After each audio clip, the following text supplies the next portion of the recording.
चाहे जितना भी दे दो गाली, इस बार तो तेजस्वी के लिए ही बजेगी ताली। नमस्कार दोस्तों, मैं हूं आपका दोस्त एसके चौधरी। रोहिणी आचार्य के इस पोस्ट ने लालू परिवार में मचे कोहराम पर विराम लगा दिया है। दोस्तों, रोहिणी आचार्य आखिरी तौर पर मान गई है और तेजस्वी प्रसाद यादव के पक्ष में खड़ी हो गई है। लेकिन लालू परिवार में विवाद को समाप्त कराने में अहम भूमिका निभाई गई है मुख्यमंत्री श्री नीतीश कुमार की। हालांकि नीतीश कुमार को यह पता नहीं था कि मेरे स्पीच, मेरे बयान लालू परिवार को और भी ज़्यादा मजबूती प्रदान कर देगा।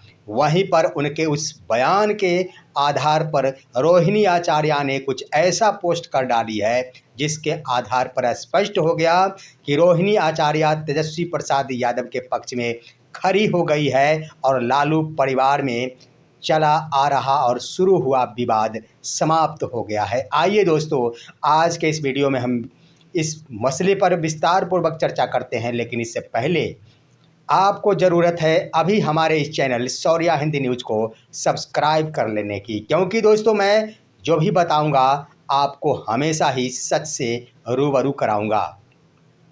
दोस्तों, आप सभी को मालूम है कि इन दिनों लालू परिवार के अंदर कोहराम मचा हुआ था और सत्ता पक्ष के नेताओं के द्वारा इस मसले पर जमकर बयानबाजी की जा रही थी।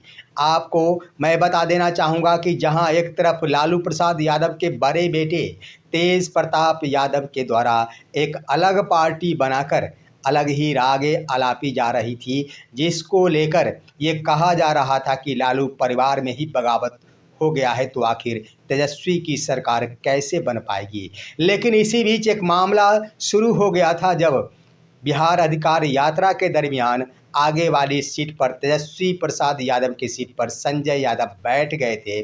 उस वक्त एक नया विवाद शुरू हो गया था और रोहिणी आचार्य के द्वारा इस पर सवाल पूछा गया था कि आखिर लालू प्रसाद यादव और तेजस्वी प्रसाद यादव के सीट पर कोई और कैसे बैठ सकता है, जिसके कारण मामला गहरा गया था। नाराज़गी देखी गई थी और जिसको लेकर काफ़ी ट्रोल भी होना पड़ा था रोहिणी आचार्य को।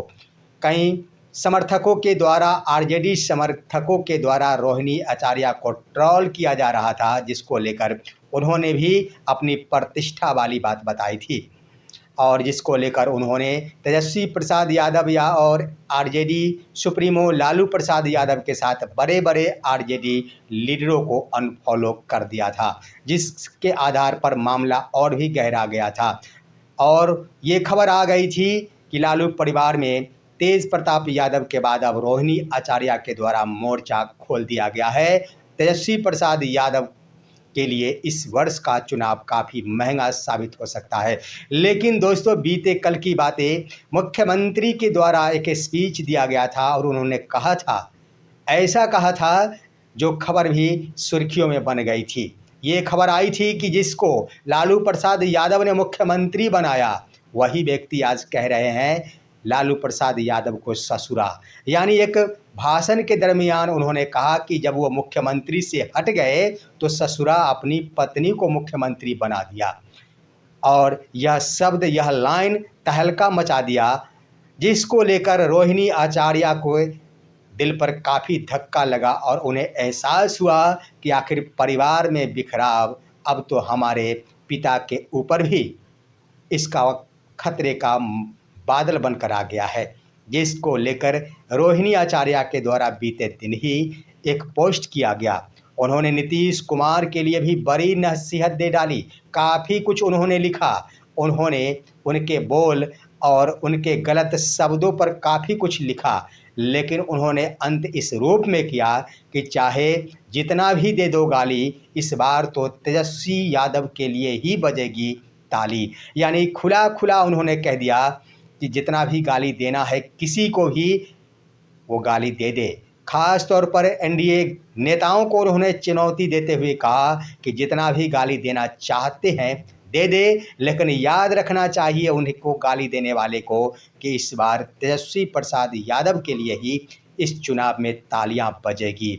यानी खुला खुला चैलेंज दे दिया गया है रोहिणी आचार्य की ओर से। इससे स्पष्ट हो गया है दोस्तों, रोहिणी आचार्य तेजस्वी प्रसाद यादव के पक्ष में खड़ी हो गई है। हम आपको याद दिला दें कि रोहिणी आचार्य की ओर से जब ट्विटर के माध्यम से अपने परिवार से बगावत की बातें की जा रही थी, उसके कुछ दिनों तक तेजस्वी प्रसाद यादव मौन धारण कर चुके थे। लेकिन बीते शुक्रवार को तेजस्वी प्रसाद यादव ने अपना मुंह खोला था और अपनी बहन रोहिणी आचार्य के लिए बड़ी बातें कही थी। उन्होंने कहा था कि मेरी बड़ी दीदी रोहिणी आचार्य ने ही मुझे पाला पोसा है।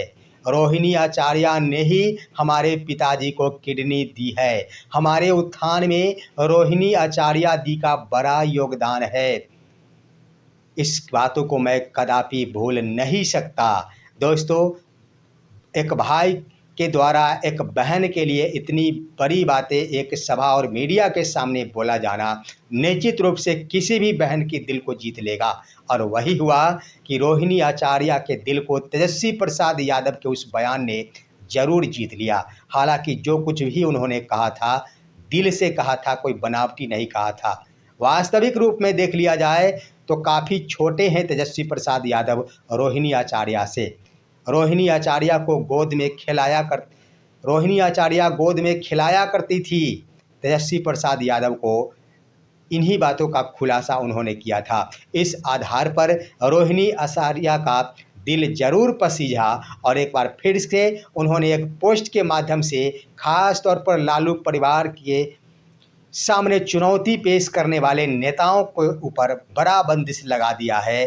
और अब शायद रोहिणी आचार्य को लेकर एनडीए नेताओं की ओर से कोई भी बयानबाजी नहीं की जा सकेगी। इस पर तो विराम जरूर लगा दिया गया रोहिणी आचार्य की ओर से। और दोस्तों, रोहिणी आचार्य के द्वारा जब इस पोस्ट को यहाँ पर कर दिया गया, इससे तो स्पष्ट हो गया है कि अब इस बिहार चुनाव में रोहिणी आचार्य की भी भागीदारी बढ़ेगी। और संभावना ये जताई जा रही है कि बहुत ही जल्द रोहिणी आचार्य चुनावी मैदान में कूदकर भी यहाँ पर आरजेडी को सत्ता वापसी में अपनी अहम भूमिका निभाएगी। दोस्तों, ये है आज की खबर। आप सभी क्या कहना चाहेंगे? आप भी अपनी राय कमेंट के माध्यम से दीजिए। हमारे इस वीडियो को ज़्यादा से ज़्यादा शेयर कीजिए और दीजिए अपने दोस्त को इजाज़त। हम फिर मिलेंगे आपसे अगले वीडियो में। तब तक के लिए नमस्कार।